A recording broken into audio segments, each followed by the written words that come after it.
इस लेक्चर में हम फर्स्ट डिफेक्ट के बारे में डिटेल में स्टडी करेंगे, दैट इज मायोपिया, जिसे हम नियर साइटेडनेस भी बोलते हैं। स्टूडेंट्स, जिस भी पर्सन को ये डिफेक्ट होता है तो उसे पास के ऑब्जेक्ट्स तो क्लियर दिखते हैं बट दूर के ऑब्जेक्ट्स ब्लर्ड दिखते हैं। और यही केस तो मेरे साथ था दोस्तों। जब मैं अपनी क्लास में बैक बेंच पर बैठता था तो मुझे ब्लैक बोर्ड पर लिखा हुआ क्लियर नहीं दिखता था बट टेक्स्ट बुक पर लिखे हुए वर्ड्स तो क्लियर दिखते थे। तो मेरी आई में कौन सा डिफेक्ट है? मायोपिया। तो देखते हैं कि ये डिफेक्ट होता क्यों है और इसे ठीक कैसे किया जाता है। तो चलिए स्टूडेंट्स, सबसे पहले ये देखते हैं कि ये जो मायोपिया आई है वो नॉर्मल आई से कैसे डिफरेंट होती है। स्टूडेंट्स, अगर मैं आपसे पूछूं कि एक आई को नॉर्मल कब बोलेंगे, आप कहेंगे कि एक ऐसी आई जो पास का और दूर का क्लियर देख सकती है तो उसे हम बोलेंगे कि वो आई नॉर्मल है। बिल्कुल सही। बट फिजिक्स की लैंग्वेज में हम ये बोलेंगे कि एक ऐसी आई जिसका नियर पॉइंट 25 सेंटीमीटर और फार पॉइंट इंफिनिटी हो, ऐसी आई नॉर्मल होती है। यानी कि एक ऐसी आई जो कम से कम 25 सेंटीमीटर और ज्यादा से ज्यादा इंफिनिटी तक देख सकती है।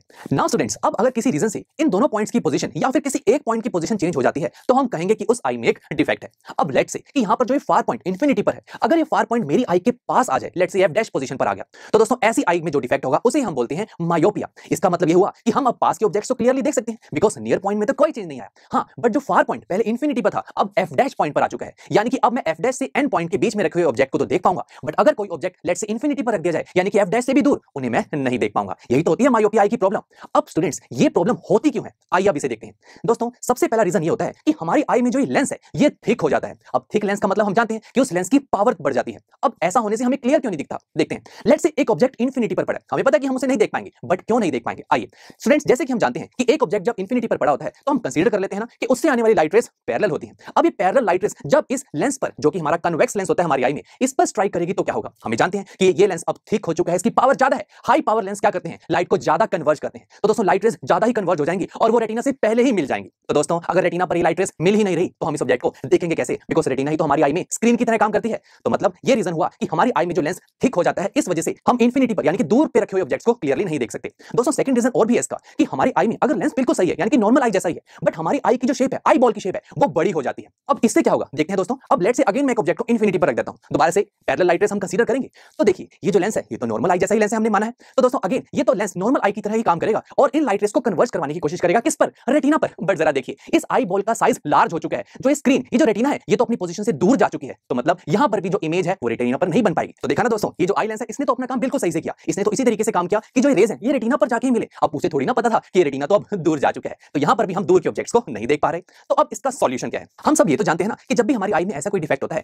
तो डॉक्टर हमें स्पेक्टिकल्स लगाने को बोलते हैं। और ये तो हम प्रीवियस चैप्टर में स्टडी करके आ चुके हैं कि हमारे स्पेक्टिकल्स में क्या लगे होते हैं, लेंसेज। यानी कि अब हम यहां पर एक एक्सटर्नल लेंस का यूज करेंगे ताकि ये डिफेक्ट ठीक किया जा सके। बट कौन सा लेंस यूज करें, कनकेव या फिर कन्वेक्स? चलिए पहले कन्वेक्स लेंस यूज करके देखते हैं क्या होता है, देखते हैं। अगर मैं फर्स्ट केस में कन्वेक्स लेंस यूज करूंगा तो देखिए यहां पर जब ये लाइट रेस जो पैरेलल आ रही है, पहले जो कन्वेक्स लेंस हमने यूज किया है उससे कन्वर्ज हो जाएंगी। उसके बाद हमारी आई में जो ये लेंस है ये उसको दोबारा से कन्वर्ज करेगा। अरे दोस्तों, इतनी ज्यादा कन्वर्जिंग होगी तो लाइट रेस तो कभी रेटिना पर जाकर मीट ही नहीं करेगी, वो तो आई लेंस के जस्ट बाद ही कन्वर्ज हो जाएंगी। तो ये तो हम नहीं चाहते ना दोस्तों। और दोस्तों सिमिलरली अगर आप सेकंड केस की भी बात करें, यहां पर भी कॉन्वेक्स लेंस अगर यूज किया जाएगा तो लाइट रेस रेटिना पर जाकर तो नहीं मिलने वाली, बिकॉज पहले ही हमारी आई लेंस में कॉन्वेक्स लेंस है और हम एक और कॉन्वेक्स लेंस यूज करें तो पावर कितनी ज्यादा हो जाएगी और लाइट रेस जल्दी से कन्वर्ज कर जाएंगी और हम ये नहीं चाहते बिकॉज रेटिना तो बहुत दूर है। हम चाहते हैं कि लाइट रेस दूर जाकर कन्वर्ज करे और दूर जाकर कन्वर्ज होने का मतलब यह है कि हम यहां पर पावर को कम करना चाहते हैं। अब पावर को कम कैसे करें, देखिए कन्वेक्स से तो काम नहीं चल रहा ना, तो कनकेव लेंस का यूज करके देखते हैं। तो देखिए अगेन लाइट रेस अब कनकेव लेंस पर स्ट्राइक करेंगी तो वो पहले डाइवर्ज होंगी। अब डाइवर्ज होने की वजह से ये लाइट रेस जो डाइवर्ज हो रही है ये अब हमारी आई लेंस पर स्ट्राइक करेंगी। आई लेंस कन्वर्ज करने की कोशिश तो करेगा बट ये लाइट रेस डाइवर्ज हो रही है, इट मींस उसे थोड़ा टाइम लगेगा इसे कन्वर्ज करने में। इसी वजह से ये लाइट रेस थोड़ा दूर जाकर मीट करेंगी और रेटिना पर इमेज बन जाएगी और दोनों केसेस में ये चीज पॉसिबल हो जाएगी। तो यहां से क्या पता लगा कि ऐसे डिफेक्ट को हम कनकेव लेंस की हेल्प से ठीक कर सकते हैं। तो अब आपको समझ में आ गया कि डॉक्टर ने जो मुझे स्पेक्टिकल्स लगाए थे इसमें जो लेंस यूज किए गए हैं वो कनकेव लेंस है। तो देखा दोस्तों, इस डिफेक्ट के बारे में हमने आज डिटेल में स्टडी कर लिया कि ये डिफेक्ट क्यों होता है और इसे कैसे ठीक किया जाता है। अब स्टूडेंट्स नेक्स्ट लेक्चर में हम ये देखेंगे कि मेरा जो फ्रेंड राहुल था जिसे बोर्ड पर लिखा हुआ तो क्लियर दिख रहा था बट टेक्स्ट बुक पर लिखे हुए वर्ड्स क्लियर नहीं दिख रहे थे, ऐसे डिफेक्ट को हम क्या बोलते हैं आप ही जानते हैं, हाइपरमेट्रोपिया, जिसे हम फार साइटेडनेस भी बोलते हैं। बट ये क्यों होता है, इसे कैसे ठीक करते हैं, इसे हम नेक्स्ट लेक्चर में देखेंगे। सो सी यू देयर।